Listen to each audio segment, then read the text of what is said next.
Hello student, आजको क्लासमा हामी प्याकेट फ्लोको बारेमा कुरा गर्छौं। सो नेटवर्किङको पार्टमा लेयर 3 मा जुन हाम्रो एड्रेसिङ आईपी एड्रेसिङ हुन्छ र त्यसमा बन्ने जुन प्रोटोकल डेटा युनिट छ, त्यो प्रोटोकल डेटा युनिट भनेको चाहिँ प्याकेट हो र त्यो प्याकेट कसरी फ्लो हुन्छ भन्ने कुराको चाहिँ म तपाईलाई एक्सप्लेनेसन गर्छु। र प्याकेट फ्लोको लागि हामी कुनै एउटा पर्टिकुलर इक्जाम्पल लिएर चाहिँ एक्सप्लेनेसन गर्नुपर्ने हुन्छ र एउटा सिम्पल इक्जाम्पल त्यसबाट तपाईलाई दुईटा एउटा प्याकेट फ्लो कसरी हुन्छ भन्ने कुरा पनि बुझ्नुहुन्छ भने अर्को तपाईले पिङले कसरी काम गर्छ, जुन पिङ भनेको चाहिँ एउटा कम्प्युटरबाट अर्को कम्प्युटरमा चाहिँ कनेक्टिभिटी छ कि छैन भनेर चेक गर्नु पर्यो भने हामीले पिङ कमान्ड युज गर्छौं र पिङ कमान्ड चाहिँ आईसीएमपी प्रोटोकल अन्तर्गत पर्दछ र त्यो आईसीएमपी प्रोटोकल अन्तर्गतको पिङ कमान्डले कसरी काम गर्छ भन्ने कुरा पनि हामीले थाहा हुन्छ भने त्यो पढ्दै गर्दाखेरिमा प्याकेट फ्लोले पनि कसरी काम गर्छ, प्याकेट फ्लो कसरी हुन्छ त भन्ने कुरा पनि हाम्रो चाहिँ यसमा बुझिन्छ है। ल अब नेक्स्टमा हामी सबैभन्दा पहिला हामीसँग दुईटा कम्प्युटर हुनु पर्यो र त्यो दुईटा कम्प्युटरलाई चाहिँ एउटा इथरनेट वायरले जोडेको छ। अहिले हामी चाहिँ दुईटा कम्प्युटरलाई इथरनेट वायरले जोडेको छ भनौं र दुईटै चाहिँ तपाईको के भएको छ त भन्दा इथरनेट ल्यान कार्डमा चाहिँ हामीले यो दुईटा RJ45 को पोर्टलाई हामीले यहाँ पोर्टमा जोड्यौं हैन। अब यो जोडिसकेपछि यो दुईटामा कनेक्ट त भयो। अब यो कनेक्टिभिटी भयो कि भएन, कनेक्टिभिटी छ कि छैन, यसको सबै सेटअपहरु चाहिँ भइसकेको छ कि छैन त्यो चेक गरेर मात्र यसमा के हुन पर्ने त्यो चेक गरेर मात्र नि हामी बल्ल प्याकेट फ्लोको कन्सेप्टलाई हामी पढ्ने हो। र यसमा सबभन्दा पहिला यो एउटा कम्प्युटर ए भयो, यो अर्को कम्प्युटर बी भयो र कम्प्युटर ए बाट कम्प्युटर बी मा कनेक्टिभिटी छ कि छैन अथवा कम्प्युटर बी बाट कम्प्युटर ए मा कनेक्टिभिटी छ कि छैन भन्ने चीजको डेमोन्स्ट्रेसन चाहिँ अब म गर्न जाँदै छु। र अहिलेको केसमा कम्प्युटर ए बाट म कम्प्युटर बी लाई के गर्छु, कल गर्छु। कल गर्ने भनेको कम्प्युटर ए बाट कम्प्युटर बी लाई मैले पिङ गर्ने हो। पिङ गर्दाखेरिमा पिङ कमान्ड युज गर्नुपर्यो, पिङ त्यसपछि स्पेस अनि कम्प्युटर बी को चाहिँ आईपी एड्रेस के हो त्यो आईपी एड्रेसलाई मैले कल गर्छु र यदि कनेक्टिभिटी छ भने यसलाई रिप्लाई गर्छ, छैन भने अब डिफरेन्ट मेसेजको चाहिँ फर्मेट हुन्छ, डेस्टिनेसन होस्ट अनरिचेबल भयो कि अथवा रिप्लाई चाहिँ तपाईको आएन कि प्याकेट ड्रप भयो के हुन्छ त्यो रिप्लाई उसले दिन्छ। अब त्यो सन्दर्भमा यो कम्प्युटर ए को आईपी एड्रेस भनेको 10.1.1.1 छ भनेर मानौं, यो कम्प्युटर बी को आईपी एड्रेस भनेको 10.1.1.2 छ भनेर मानौं र यो जुन तपाईले इथरनेट ल्यानमा जोड्नु भएको छ यो चाहिँ इथरनेट चाहिँ केबल, यसमा अब्भियसली हाम्रो चाहिँ यसको आइडेन्टिटी भनेको म्याक एड्रेस हुन्छ। म्याक एड्रेस पनि हामीसँग चाहियो। यसलाई मैले चाहिँ 0A हो भनेर माने भने यसलाई मैले के भनेर मान्छु त 0B भनेर मान्छु। भनेपछि कम्प्युटर ए को आईपी एड्रेस पनि छ, कम्प्युटर बी को आईपी एड्रेस पनि छ, कम्प्युटर ए को म्याक एड्रेस पनि छ, कम्प्युटर बी को म्याक एड्रेस पनि छ र यो दुईटै कम्प्युटर ए र कम्प्युटर बी दुवैले चाहिँ एउटा एआरपी टेबल चाहिँ जेनेरेट गरेको हुन्छ। एआरपी टेबल उसँग हुन्छ भनौं न हैन।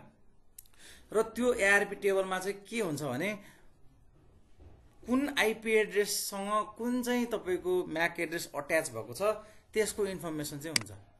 जस्तै फर एक्जाम्पल यो टेबलमा 10.1.1.1 को चाहिँ आईपी एड्रेस कुन म्याक एड्रेस सँग चाहिँ प्याच भएको छ भन्दा 0A सँग, अर्थात यो कम्प्युटरको आईपी एड्रेस यो हो भने म्याक एड्रेस चाहिँ कति हो 0A हो। र विन्डोज अपरेटिङ सिस्टम्सहरुमा चाहिँ जुन सिस्टम हो त्यो सिस्टमको चाहिँ इन्फर्मेसन कहिले पनि हामीले यसरी हेर्न पाउँदैनौं भने यदि सिस्को आईओएसहरु हो भने सिस्को आईओएसमा हामी जुन डिभाइसमा छन् त्यो डिभाइसको चाहिँ आईपी एड्रेस र त्यसको म्याक एड्रेस पनि यसरी एआरपी टेबलमा के हुन्छ त सो हुन्छ। भनेपछि अहिलेको केसमा एआरपी टेबलमा यसको इन्फर्मेसन मात्रै छ भने अर्को तपाईको कम्प्युटर बी मा यसको एआरपी टेबलमा के छ त 10.1.1.2 को म्याक एड्रेस चाहिँ 0B हो भनेर छ। अब हामीले के गर्नु पर्यो भने अब हाम्रो प्रोसेस भनेको चाहिँ 10.1.1.2 लाई मैले पिङ गर्नु पर्यो, ठीक छ। र यदि मैले 10.1.1.2 लाई पिङ गरे भने यो पिङ भन्ने फंक्सन चाहिँ कुन प्रोटोकल अन्तर्गत पर्दछ, आईसीएमपी भन्ने प्रोटोकलमा पर्छ। र यो पिङले गर्ने के हो, अब हामी स्टेप वाइज हेर्छौं। सबभन्दा पहिला पिङ कमान्ड भइसकेपछि पिङले के गर्छ भन्दा एउटा चाहिँ इको रिक्वेस्ट जेनेरेट गर्छ। वास्तवमा भन्ने हो भने कम्प्युटर ए ले इको रिक्वेस्ट पठाउने अनि त्यो इको रिक्वेस्टको रेस्पोन्स चाहिँ कम्प्युटर बी ले गरेर यसलाई के गर्ने हो त इको रिक्वेस्ट रिप्लाई गर्ने हो। अब रिक्वेस्ट गर्दाखेरि रिप्लाई गर्यो भने ठीक छ, फाइन, पिङ भयो। त्यो बाहेक अरु अप्सन्सहरुमा चाहिँ अरु एन्सर्सहरु डिफरेन्ट आउन पनि सक्छ। अहिले हामी टेबलमा हेर्छौं है। अब त्यसपछि नेक्स्टमा अहिले हामीले के गर्यौं भन्दा इको 8 भनेर एउटा चाहिँ पेलोड हामीले बनायौं। त्यो इको 8 भनेको चाहिँ के हो भने 8 भन्ने जुन यो टाइप कोड फिल्ड छ नि, यो फिल्डमा 8 राख्नुको अर्थ के हो भने आइसिएमपीले डिफ्रेन्ट मेसेजेसहरूलाई चाहिँ डिफाइन गरेको छ। अब जस्तै तपाईँलाई मैले एकचोटि देखाउँछु, पहिला ब्याक गरेर यसलाई पनि ब्याक गरेँ, त्यसपछि यसमा यहाँनिर जस्तै यहाँनिर हेर्नुभयो भने यो टाइप हो, यो टाइपमा जस्तै तपाईँले 0 भन्नुभयो भने इको रिप्लाई हो। यदि कुनै पनि प्याकेटलाई हामीले हेर्दाखेरिमा यदि त्यो प्याकेटको प्रोटोकल फिल्डमा को टाइप भन्ने चाहिँ सेक्सनमा यदि 0 छ भने हामीले के बुझ्नु पर्यो, त्यो चाहिँ इको रिप्लाई हो भनेर बुझ्नु पर्यो। 3 छ भने नेटवर्क अनरिचेबल, 3 छ भने होस्ट इज अनरिचेबल। अनि त्यसपछि अर्को 3 छ भने पोर्ट इज अनरिचेबल। तर त्यसमा 3 मा कोड यदि 0 छ भने नेटवर्क अनरिचेबल, 1 छ भने होस्ट अनरिचेबल र 3 छ भने के हुन्छ पोर्ट अनरिचेबल। अनि 4 छ भने सोर्स पोइन्ट, 5 छ भने रिडाइरेक्ट, 8 छ भने इको रिक्वेस्ट, अनि अरू त्यसरी नै सिमिलर छ। अहिले हामीले के हो भने मैले इको भनेर टाइप 8 हालेर पठाएको छु। 8 को अर्थ के हो भने मैले अहिले इको रिक्वेस्ट पठाएको छु। अब डेस्टिनेसन जुन कम्प्युटर बी छ, कम्प्युटर बीले पठाउनु पर्ने चाहिँ के हो त, त्यो इको फिल्डमा चाहिँ इको रिक्वेस्टको मेसेजलाई रेस्पोन्स गरेर टाइप फिल्ड 0 हालेर पठायो भने हामीले के बुझ्नु पर्यो भने उसले हामीलाई रिप्लाई पठाएको। त्यो बाहेक अरू भ्यालुजहरूले चाहिँ रिप्लाईको इन्फर्मेसन बाहेक अरू इन्फर्मेसन जस्तै टाइम स्ट्याम्पको रिक्वेस्ट हेर्नु पर्यो भने यो भयो, पारामिटरको प्रब्लम भयो भने यो भयो, नेटवर्क रिक्वेस्टको रिप्लाई भयो भने यो भयो, राउटर डिस्कभरीहरू भयो भने यो भयो। त्यो कुरो हामीले बुझ्नु पर्यो। सो अब यसमा हामीसँग दुईटा कम्प्युटर छ, कम्प्युटर ए र कम्प्युटर बी। यसको आइपी एड्रेस यो भयो, यसको आइपी एड्रेस यो भयो, यसको म्याक एड्रेस यो भयो, यसको म्याक एड्रेस यो भयो। अब हामीले एबाट बीमा चाहिँ हामीले कम्युनिकेट गर्न खोज्दैछौँ। कम्युनिकेट गर्नको लागि यो दुईटैको आफ्नो रेस्पेक्टिभ एआरपी टेबल हुन्छ। एआरपी टेबलमा अहिलेको केसमा चाहिँ तपाईँको यो आइपी एड्रेसको म्याक एड्रेस यो हो, यो आइपी एड्रेसको म्याक एड्रेस यो भनेर मात्रै इन्फर्मेसन छ। अब यस्तो इनिसियल केसमा हामीले चाहिँ के गर्दैछौँ भन्दा पिङ भन्ने कमान्ड चाहिँ युज गर्दैछौँ। पिङ गरेर मैले चाहिँ यो कम्प्युटर बीलाई कल गर्दैछु भने पिङ भन्ने कमान्ड कुन प्रोटोकल अन्तर्गत हुन्छ भने आइसिएमपी प्रोटोकल अन्तर्गत हुन्छ। र यसले के जेनेरेट गर्यो, एउटा इको रिक्वेस्ट जेनेरेट गर्यो, जुन इको रिक्वेस्टमा चाहिँ 8 भन्ने टाइप भनेको चाहिँ के भने रिक्वेस्टको इन्फर्मेसन। अब रिसिभरले यो इको रिक्वेस्टको यो जुन प्याकेट छ यसलाई हेरेर त्यसको टाइपमा 8 भनेपछि उसले के बुझ्छ भने मलाई आएको यो प्याकेट चाहिँ आइसिएमपी प्रोटोकलको चाहिँ इको रिक्वेस्ट आएको रहेछ है, अब मैले यसको चाहिँ रिप्लाई गर्नुपर्छ भन्ने कुरा चाहिँ कम्प्युटर बीले बुझ्छ। अब त्यो अवस्थामा आइसिएमपीले यो पिङ कमान्ड जुन युज गरिरहेछ, यो पिङ कमान्डमा इको रिक्वेस्ट जेनेरेट भएपछि अब यो रिक्वेस्टलाई कहाँ पठाउँछ त भन्दा लेयर 3 को लेयर 3 को आइपी प्रोटोकलमा पठाउँछ। र लेयर 3 को आइपी प्रोटोकलमा पठाइसकेपछि यो इको भनेको यो जुन छ यो त पेलोड हो, यही चिज आएको। इको 8 भन्ने चाहिँ यो पेलोड हो के, यो पेलोड भयो। यो पेलोड आइसकेपछि 10.1 जुन छ 10.1 भनेको हाम्रो के हो त सोर्सको एड्रेस हो। कसलाई पठाउनु पर्ने, मैले जस्ट यो 10 र 1 अनि 10 र 2 ले 10.2 भनेको कसलाई पठाउनु पर्ने त भन्दा चाहिँ डेस्टिनेसन कम्प्युटर बीलाई पठाउनु पर्ने। अनि यो P1 प्रोटोकल फिल्ड 1 भनेर हामीले राखेको छौँ। यो 1 भनेको चाहिँ यो आइसिएमपी प्रोटोकल यो 1 ले के बुझ्छ भने अहिले यो आइपी हेडरमा चाहिँ यो आइसिएमपी प्रोटोकल चाहिँ के भएको रहेछ त इन्क्याप्सुलेट भएको रहेछ भन्ने कुरा चाहिँ यो हेडर इन्फर्मेसनले बताउने भयो। अर्को भनेको हाम्रो टिटिएल टाइम टु लिभ भन्ने हुन्छ। टाइम टु लिभको भ्यालु चाहिँ अब यदि तपाईँले विन्डोज अपरेटिङ सिस्टम युज गर्नुहुन्छ भने 128 भयो, लिनक्स अपरेटिङ सिस्टम युज गर्नुहुन्छ भने 64 हुन्छ, र यदि तपाईँले सिस्को आइओएस डिभाइसहरू युज गर्नुहुन्छ भने टिटिएलको भ्यालु 255 हुन्छ। र यो टिटिएलको काम के हो भने प्रत्येक होप अथवा प्रत्येक राउटर कोड चाहिँ पास हुँदै गरिसकेपछि टिटिएलको भ्यालु घट्दै जान्छ र यो म्याक्सिमम भनेको चाहिँ 128 वटा होपसम्म मात्रै यो प्याकेट ट्राभल गर्न सक्छ। त्योभन्दा उता चाहिँ डेस्टिनेसन भेटेन भने यो प्याकेट अटोमेटिकली के हुन्छ त डिस्कार्ड हुन्छ भनेको। ल अब यसरी यो भनेको चाहिँ पेलोड भयो। यति भनेको आइपी हेडर राखेको, यो चाहिँ हेडर इन्फर्मेसन। यो बाहेक अरू धेरै फिल्ड हुन्छ, हामी पछि आइपी हेडर फर्मेट पढ्दाखेरि थाहा भइहाल्छ। आइपी हेडरमा हेडर फर्मेटको 13 वटा सेक्सन हुन्छ। त्यो 13 वटै सेक्सन अहिले हामीले डिटेलमा जानु त परेन, जस्ट अहिले इम्पोर्टेन्ट कुराहरू मात्रै मैले यहाँ भनेको। सो यो सोर्स एड्रेस, डेस्टिनेसन एड्रेस, कुन प्रोटोकल इम्प्लिमेन्ट गरेको र टिटिएलको भ्यालु, यो जति पनि एक्स्ट्रा इन्फर्मेसन्सहरू राख्छन् त्यसलाई हामीले आइपी हेडर भन्छौँ भने यो पुरा पेलोड सहितको इन्फर्मेसनलाई चाहिँ हामीले के भन्छौँ त प्याकेट भन्छौँ। अब यो प्याकेट कहाँ जान्छ त भन्दाखेरि यो प्याकेट अब जान्छ लेयर 3 मा लेयर 2 मा लेयर 2 को कहाँ जान्छ त भन्दा आरपा भन्ने प्रोटोकलमा जान्छ है। अब यहाँ भनेको छ P field is a protocol field which tells that which protocol provided the payload equal to the layer 3 भनेको यो पेलोड कसले प्रोवाइड गरेको त लेयर 3 मा भन्दाखेरि आईसीएमबी ले प्रोवाइड गरेको। यो 1 भनेपछि आईसीएमबी ले प्रोवाइड गरेको भन्ने कुरा बुझ्दछ। अनि टिटिएल भनेको यदि तपाईले विन्डोज अपरेटिङ सिस्टम युज गर्नुहुन्छ भने 128 युज गर्नुहुन्छ यसले लिन्छ भनौं न, लिनक्स भए 64 र सिस्को को भए 255। अब त्यसपछि यो लेयर 3 अब कहाँ जान्छ त लेयर 2 को आरपा भन्नेमा जान्छ। सो यो लेयर 2 को आरपा भन्ने प्रोटोकलमा गइसकेपछि अब यो जति आउँछ नि यो प्याकेट चाहिँ यहाँ आइपुग्यो। यो प्याकेट भनेको अब हाम्रो लागि के हुन्छ पेलोड हुन्छ। त्यो बाहेक अरु सबै यता चाहिँ हामीले के गर्नु पर्यो त इथरनेट हेडर राख्नु पर्यो। अब यो इथरनेट हेडर राख्दाखेरि सोर्स एड्रेस 10.1 भयो, डेस्टिनेसन एड्रेस हाम्रो सरी यहाँ मिस्टेक भएछ। जस्तै सोर्स एड्रेस त हाम्रो कति हुन पर्ने हो, सोर्स एड्रेस हाम्रो 0A हो। यहाँ हामीले म्याक एड्रेस लेयर 2 मा त म्याक एड्रेस हो, यो हाम्रो सोर्स एड्रेस चाहिँ 0A हुन्छ।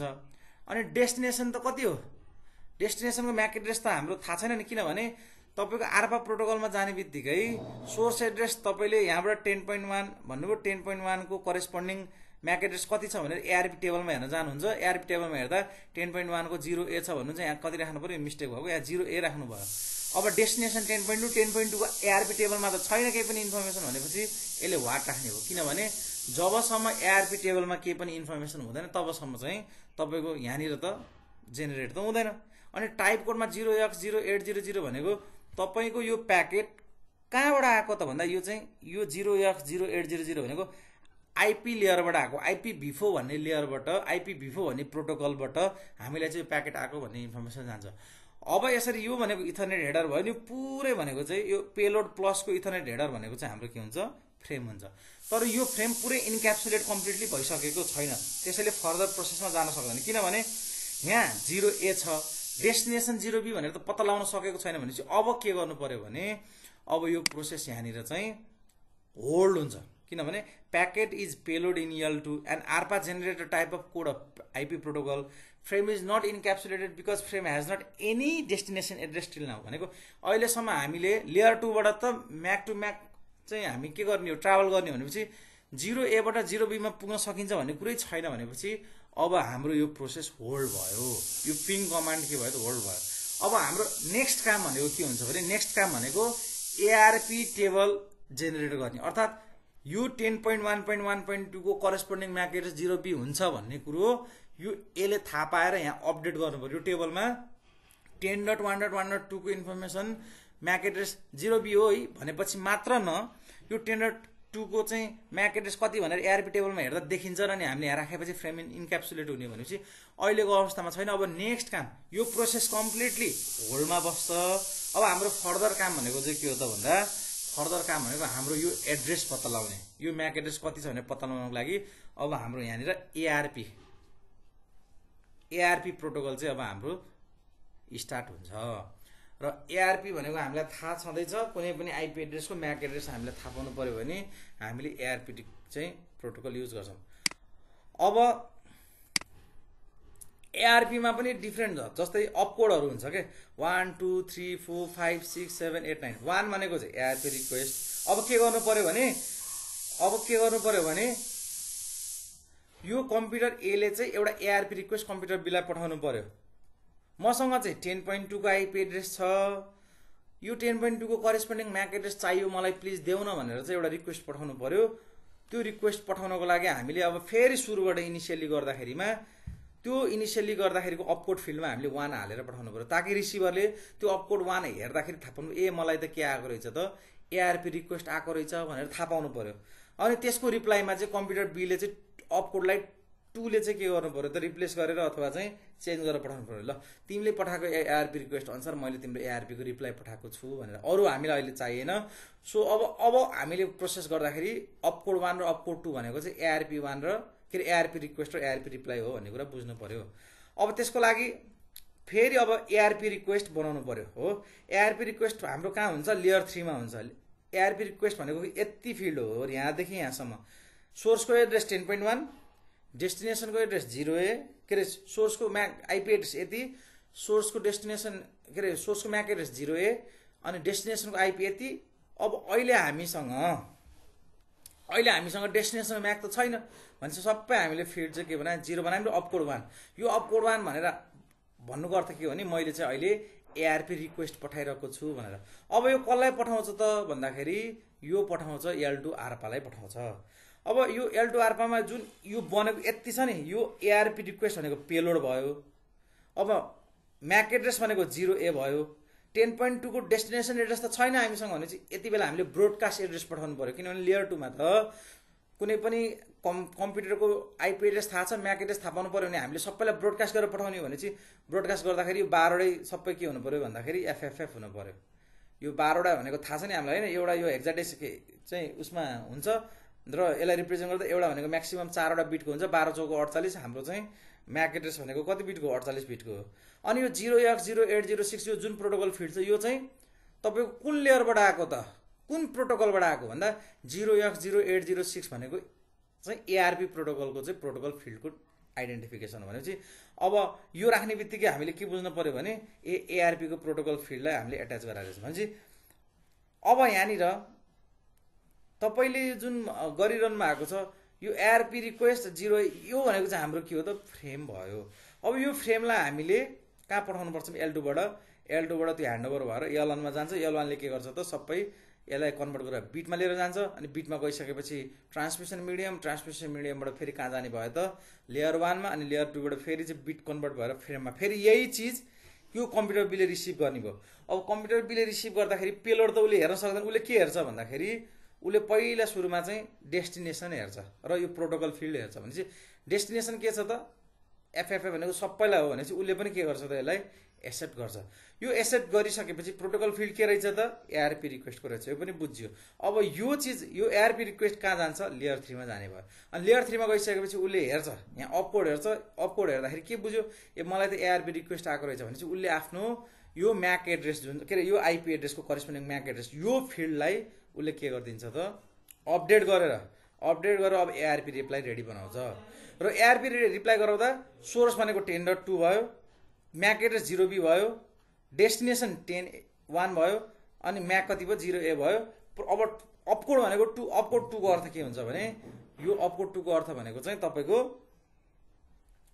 एआरपी को रिप्लाई आएको भनेर बुझ्नु पर्यो। अनि त्यसलाई L2 मा लग्यो, त्यसपछि सोर्स यो भयो, डेस्टिनेसन 0A कहाँबाट आएको एआरपी बाट आएको प्रोटोकल फिल्ड, अनि त्यसलाई फेरि फर्दर चाहिँ तपाईको प्रोसेस हुँदै डेस्टिनेसनमा गएर अनि यो आर्क टेबलमा अब चाहिँ जेनेरेट भयो। यो इन्फर्मेसन पनि यहाँ अपडेट भइसकेपछि मात्रै अघि होल्ड भएको सिस्टम, अघि हाम्रो जुन होल्ड भएको थियो नि यहाँनिर यो होल्ड भएको चाहिँ सिस्टम अब बल्ल हाम्रो फेरि इनिसियलाइज हुन्छ र फेरि इनिसियलाइज भएर फेरि अब चाहिँ हामीले फेरि इनिसियलाइज हुन्छ। अब एउटा कुरा के बुझ्नु पर्यो भने जस्तै हामीले पिङ गर्दाखेरिमा रिप्लाई 4 वटा प्याकेट आउँछ हामीलाई हैन। रिप्लाई हामीले यदि विन्डोजमा हेर्नु भने 4 वटा आउँछ, सिस्को आइओएस डिभाइसमा हेर्ने 5 वटा आउँछ।